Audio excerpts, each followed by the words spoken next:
arif dan bijaksana, yang terhormat panitia yang semangatnya luar biasa, dan pemirsa dimanapun kalian berada.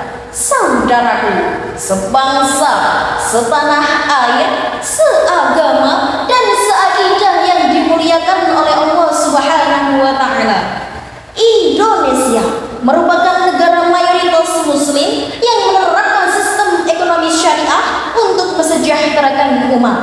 Perekonomian ini terus berkembang. Dilihat dari peringkat Indonesia dalam State of the Global Islamic Economy dari peringkat 4 pada tahun 2022 menjadi peringkat 3 pada tahun 2023. Tetapi saudaraku, permasalahan-permasalahan dalam kehidupan yang terjadi, salah satunya yang harus kita hadapi adalah permasalahan kemiskinan yang membuat otak menjadi ruwet, mumet, bahkan jelimet. Betul? Meskipun demikian saudaraku, bukan berarti kita harus menyerah, bukan berarti kita harus berkeluh kesah, karena hal tersebut hanya membuat ekonomi bangsa semakin lemah, kemiskinan semakin parah, kehidupan masyarakat semakin susah, yang akhirnya dapat menurunkan derajat bangsa Indonesia ke level yang paling rendah. Na'udzubillah min dzalik.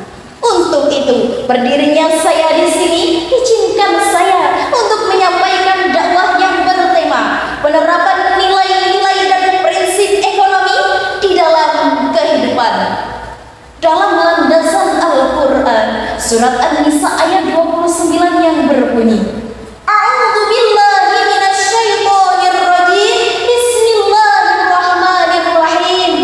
Ya ayyuhalladzina amanu la ta'kulu amwalakum bainakum bil batil illa an takuna tijaratan 'an taradin minkum. Al-ayah, sadaqallahul 'alim. Yang artinya, wahai orang-orang yang beriman, janganlah kamu memakan harta sesamamu dengan cara yang batil, kecuali dalam perdagangan atas dasar suka sama suka di antara kamu. Saudaraku, kalau kita kaji ayat ini secara spesifik, Profesor Dr. Quraisy Shihab dalam kitabnya Tafsir Al-Misbah jilid 2 halaman 411 sampai 412 beliau mengatakan bahwa kalimat la ta'kulu bermaksud la ta'khudu. Janganlah kalian mengambil harta orang lain dengan cara yang batil. Karena maksud utama mengambil di sini adalah memakan saudaraku. Di dalam Islam mengakui adanya hak milik pribadi yang berhak mendapatkan perlindungan dan tidak boleh diganggu-gugat. Saudaraku yang dimuliakan oleh Allah, dalam dunia perekonomian itu ada 3 sistem yang diberlakukan. Apa saja itu? Yang pertama, ada sistem ekonomi sosialis, yaitu sebuah sistem yang dikelola oleh pemerintah.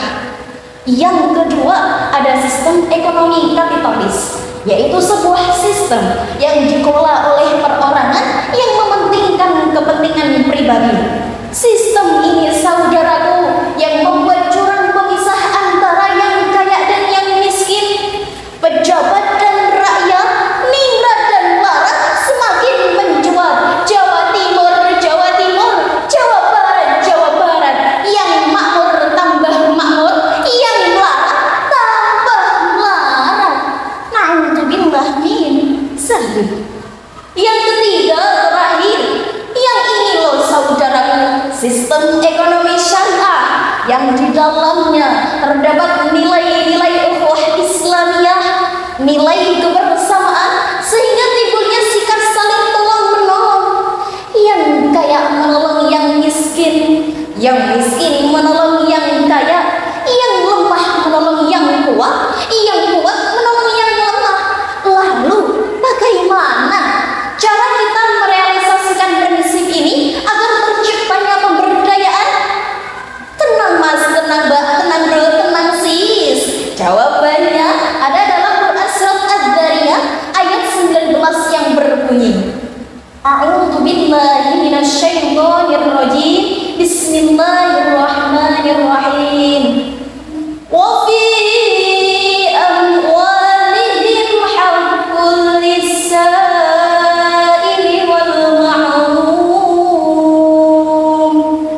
Shadaqallahul azim. Saudaraku, dalam ayat ini Allah mengisyaratkan kepada kita agar kita bisa memberdayakan ekonomi untuk kepentingan bersama, bukan kepentingan pribadi. Islam menolak keras sistem ekonomi dalam bentuk monopoli, apalagi oligopoli yang mementingkan kepentingan pribadi. Untuk itu saudaraku, kesimpulannya, mari kita bekerja sama untuk menerapkan sistem ekonomi yang menguntungkan satu sama lain, bukan yang menguntungkan kepentingan pribadi. Sistem ekonomi syariah maju gas, kemiskinan mundur bablas. Demikian yang dapat saya sampaikan. Mohon maaf bila ada kekurangan. Ditutup dengan sebuah pantun. Laqad yunjari sayfi bur'un wala bur'an di majarul lisan. Kalau pedang lukai tubuh, masih ada harapan untuk sembuh. Tapi kalau lidah lukai hati, kemana hendak obat akan dicari? Wallahul muwaffiq ila aqwamit thoriq. Wassalam.